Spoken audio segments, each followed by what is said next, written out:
Assalamualaikum warahmatullahi wabarakatuh. Saya Taufik Rahman, NIM 232104030014 ingin mempresentasikan materi ilmu aswad tentang produksi bunyi bahasa. Jadi sebelumnya fungsi bunyi bahasa adalah sebagai alat komunikasi, yaitu bunyi yang keluar dari organ-organ bicara manusia yang mengandung pengertian khusus. Apabila bunyi yang keluar atau bunyi yang diproduksi manusia tersebut tidak dapat dipahami atau tidak menghasilkan makna, dipahami maksudnya, maknanya tidak dapat dipahami, maka tidak bisa dikatakan sebagai bunyi bahasa.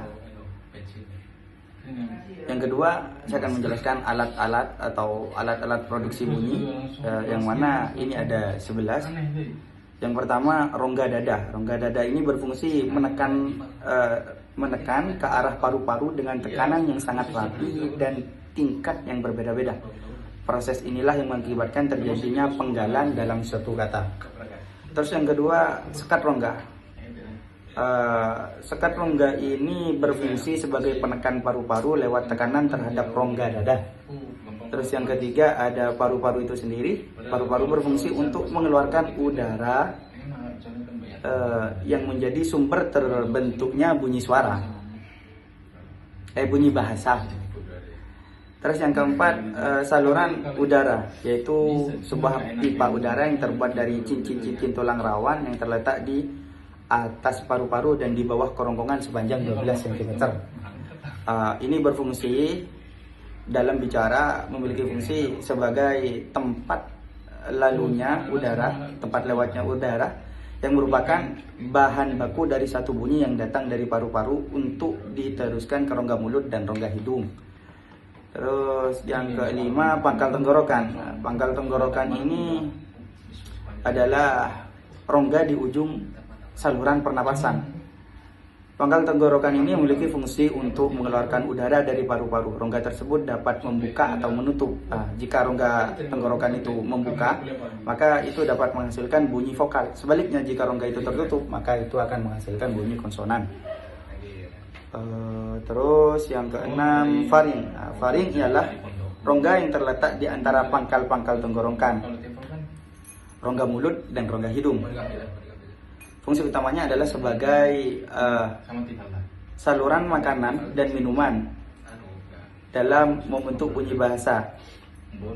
Perannya terutama hanyalah sebagai tabung udara yang ikut bergetar bila pita suara bergetar juga.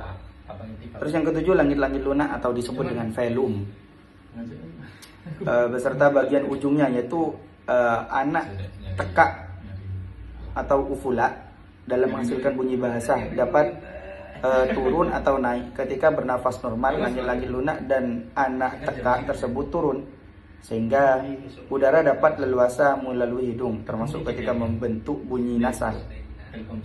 Ketika menghasilkan bunyi non asal, langit-langit lunak dan anak tekak naik menutup rongga hidung. Fungsinya membuat rongga mulut sebagai kontak resonansi untuk beberapa bunyi tertentu. Terus yang ke-8, langit-langit keras, merupakan susunan tulang belulang. Ini memiliki fungsi untuk memisahkan rongga mulut dan rongga hidung, serta membantu dalam proses berbicara dan makan.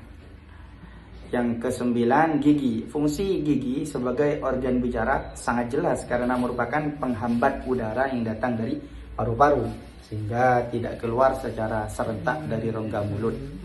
Jadi dihambat oleh gigi. Yang ke-10, lidah. Fungsi dari lidah adalah sebagai artikulator dengan cara mengubah aliran udara dari paru-paru menjadi bunyi yang bermakna melalui berbagai gerakan seperti menyentuh, mendekat, dan menyempitkan saluran suara. Yang ke-11, bibir. Ketika bentuk bunyi bahasa, bibir atas berfungsi sebagai artikulator pasif bersama-sama dengan bibir bawah yang menjadi artikulator aktif. Bunyi yang dihasilkan oleh dua bibir disebut bunyi bilabial. Terus setelah itu proses terjadinya produksi bunyi. Bunyi bahasa dihasilkan dari 3 bagian organ tubuh manusia, yaitu paru-paru, pangkal tenggorok, rongga mulut, dan hidung. Jadi yang dapat menghasilkan bunyi bahasa itu ada 3 bagian. Yang pertama paru-paru, yang kedua pangkal tenggorok, yang ketiga rongga mulut dan hidung. Terus jenis-jenis bunyi bahasa, bunyi vokoid dan bunyi kontoid. Jadi bahasa itu dibagi menjadi 2 jenis, vokoid dan kontoid. Bunyi vokoid adalah bunyi yang dibuat oleh hembusan udara dari paru-paru tanpa dihalangi artikulator. Contoh A, tidak ada yang menghalangi pada artikulator seperti tenggorokan, lidah, dan gigi. Juga bibir, tidak ada yang menghalangi. Atau ini bisa disebut juga dengan bunyi vokal sepertinya. Terus yang kedua bunyi kontoid, yang dalam bahasa adalah as-sawamit Arab, disebut bunyi yang dibuat oleh hembusan udara dari paru-paru dan dihalangi oleh alat-alat bicara. Ini larinya nanti ke huruf-huruf konsonan itu.